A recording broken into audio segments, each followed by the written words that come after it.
Agar yuzinglar muammoli bo'lsa, po'rali, qizaruvchan yoki bo'lmasa juda ham qurib ketayotgan yoki bo'lmasa toshmali bo'lsa, aynan ushbu boks sizlar uchun. Hozir sizlarga obzor qilib beraman. Bu men eng yaxshi ko'rgan pyanka, tarkibida BH bor, cho'rni tochkalarni tozalash uchun, yuzinglardagi sebumni kontrolировать qilish uchun, undan tashqari yog' balansini yuzinglarni umuman quritib yubormaydigan вообще zo'r pyanka. Bu pyankadan ham olishi shart qizlar.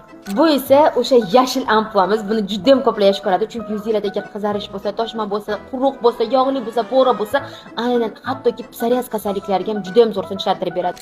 Bu mening eng yaxshi ko'rgan kremcham, teri baryerini, ya'ni terining ustki qavatida mana ko'plarniki qizaruvchan bo'ladi yoki ta'sirchan bo'ladi-ku, o'sha narsani tiklab beradi. Undan tashqari bu kremning bitta narsasi zo'r tinchlantiradi. Hatto elastiklikka ham javob beradi. Shuning uchun bu kremga juda ham namlantirish zo'r bo'lgani uchun hurmatim baland. Hamma yuzga tushib ketadigan SPFimiz tuxumchaga o'xshaydi, juda ham chiroyli. Bilasizlarmi, surgan vaqtda juda ham nejniy. O'sha narsasini juda ham yaxshi ko'raman. Ya'ni yuzingizda borligi bilinmaydi, suvda singib ketadi. Ushbu boksimizda kosmetichka va proniklar sizga sovg'a evaziga boradi. Xo'sh, sizga yashil boksimiz yoqdimi? Agar sizga yoqgan bo'lsa va ishlatmoqchi bo'lsalaring, albatta plyus belgisini qoldiringlar, biz sizlar bilan bog'lanamiz.